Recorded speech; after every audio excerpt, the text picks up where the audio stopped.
लें जी, मछली की ये रेसिपी पक्की कर लें अगर तो आपने अपनी सर्दियां सौखी गुजारनी है।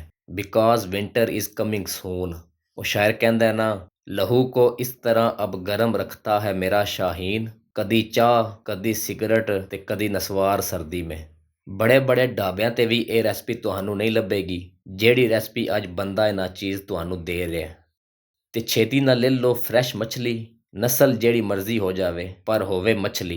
मैं यहाँ पे ले रहा हूँ संगाड़ा फिश और मैंने इसको ऐसे गोल मटोल शेप में कट लिया है। ते हुन असी करांगे मछली को मैरिनेट, आई मीन मसाले लावांगे।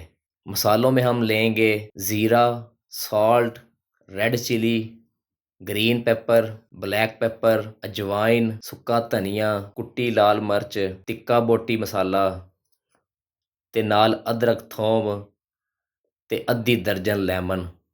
ਅਗਰ ਤੇ ਤੁਸੀਂ ਲੈਣਾ ਚਾਹੁੰਦੇ ਹੋ ਫੁੱਲ ਟੇਸਟ ਤੇ ਛੇਤੀ ਨਾਲ ਬਣਾ ਲਵੋ ਇਹਨਾਂ ਦਾ ਪੇਸਟ।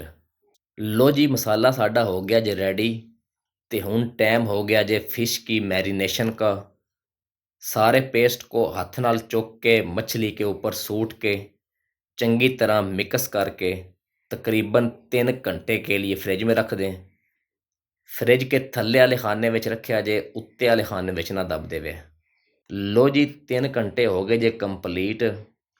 ते हुन टाइम हो गया जे मछली को तलने का।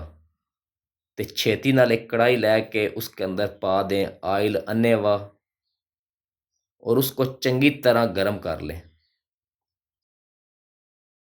आयल गर्म होते ही इसके अंदर मछली सूट दें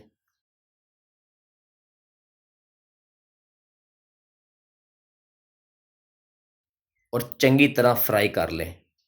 अभी पासा परता के दूसरी साइड से भी चंगी तरह फ्राई कर लें।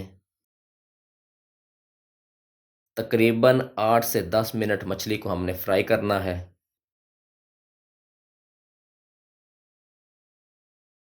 सोना या कलर आने पर मछली को ऑयल से काढ़ लेना है।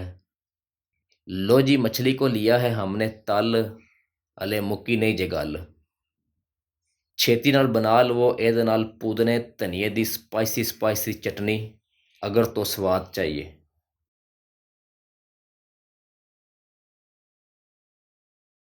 वाह जी, सुभान अल्लाह, माशाअल्लाह। गोल्डन गोल्डन स्पाइसी मछली साड़ी हो गई जे रेडी। ਇਹ ਰੈਸਪੀ ਵੇਖਣ ਤੋਂ ਬਾਅਦ ਉਮੀਦ ਕਰਨਾ ਤੁਹਾਡੀ ਸਰਦੀਆਂ ਸੌਖੀਆਂ ਗੁਜ਼ਰਨਗੀਆਂ।